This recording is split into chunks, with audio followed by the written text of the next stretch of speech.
here protesting against the murder of Alex Pretti, the I.C.E. nurse that was shot and killed in Minnesota.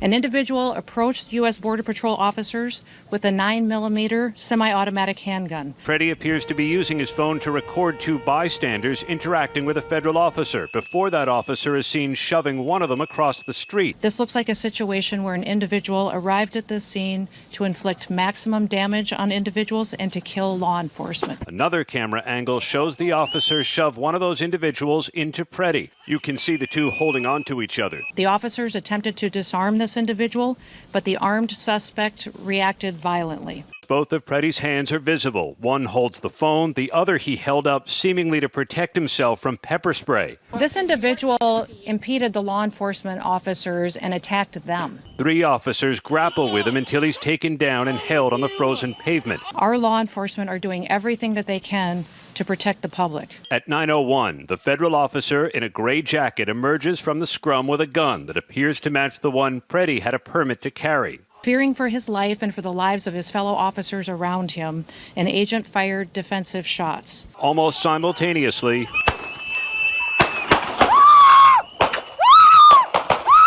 this individual who came with weapons and ammunition to stop a law enforcement operation of federal law enforcement officers committed an act of domestic terrorism. That's the facts. Power to the people! Power to the people!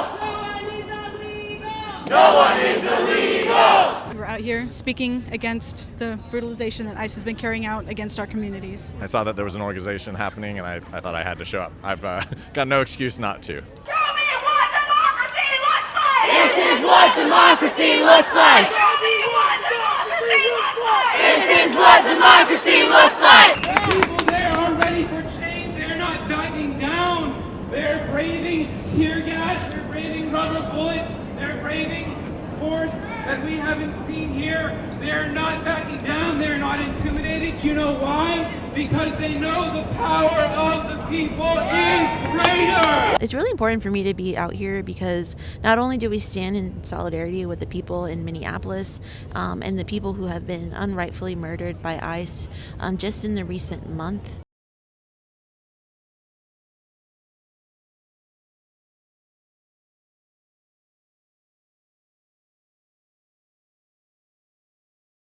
We're bringing attention to local issues as far as deportations and immigration enforcement in Jacksonville. This fear is nothing new to me. These ICE raids, these deportations, they have been going on since before, the Trump administration. Others taking issue with how quickly the Trump administration made an assessment, labeling Pretti a domestic terrorist without providing any evidence. It's a stark contrast to what many Republicans, including the president, had to say about Kyle Rittenhouse, seen here carrying an assault-style rifle through Kenosha, Wisconsin in 2020, before opening fire, killing 2 men. President Trump called him a very nice young man. ICE out of Jacksonville! ICE out of Jacksonville!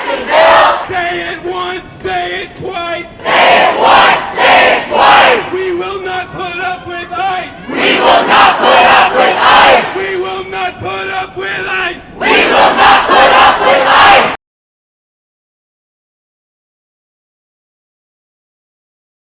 The narrative with the press that they've perpetuated that we have more individuals that have been jeopardized or that our detention centers aren't at the highest standards is absolutely false. We have already seen 2025 be the deadliest year on record for ICE detention, and that's because they are rushing people through the system and expanding too quickly. In the first month that it was open, internal government watchdogs found dozens of violations because they were throwing together the facility so fast that they couldn't have it fully prepared and safe for the people in it.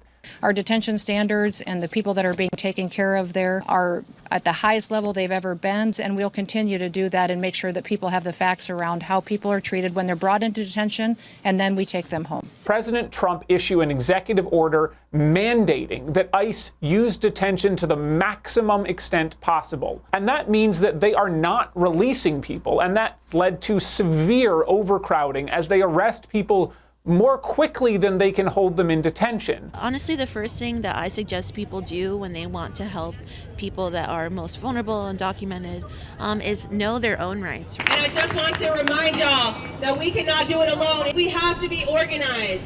We can't be lone wolfing it out here. We are stronger together. We can't be reinventing the wheel. So I want y'all to join an organization. Join the Jacksonville Immigrant Rights Alliance. Join the Jacksonville Community Action Committee. Join the Freedom Road Socialist Organization. Momentum drives a lot of things, from our reactions to what's going on, and the same can be said for ICE and people that feel empowered or emboldened by a lack of resistance or a lack of accountability. We're going out to communities that are most affected by these ICE raids, training them, giving them the tools to protect themselves, giving them information on their rights. My parents were undocumented growing up. Actually, recently my mom just got approved for her green card, so a little bit of light of hope in some really dark times. ICE just means that they are a part of this larger system at play. This system is designed to repress those who are most vulnerable.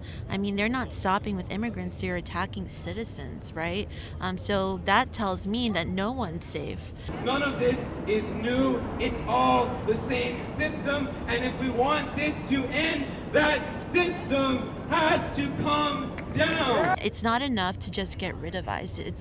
It means that we have to get rid of the system that creates agencies like ICE. There are people out here doing that work right now. We're not cold. We're not afraid. We're not cold, we're not afraid. Alex taught us to be brave. Alex taught us to be brave. We're not cold. We're not afraid. We're not cold, we're not afraid. Alex taught us to be brave. Alex taught us to be brave. Just continue to educate ourselves so that we can speak intelligently, defend ourselves intelligently, not physically, but mentally, and exposing yourself to multiple sources of information as well. It's just more critical now than ever, I think. Please join an organization. I highly recommend joining the Jacksonville Immigrant Rights Alliance. We're a grassroots org here in Jacksonville, led by Latinos, led by immigrants, doing the good work, and we need your help. It is our duty to fight for our freedom. It is our duty to win.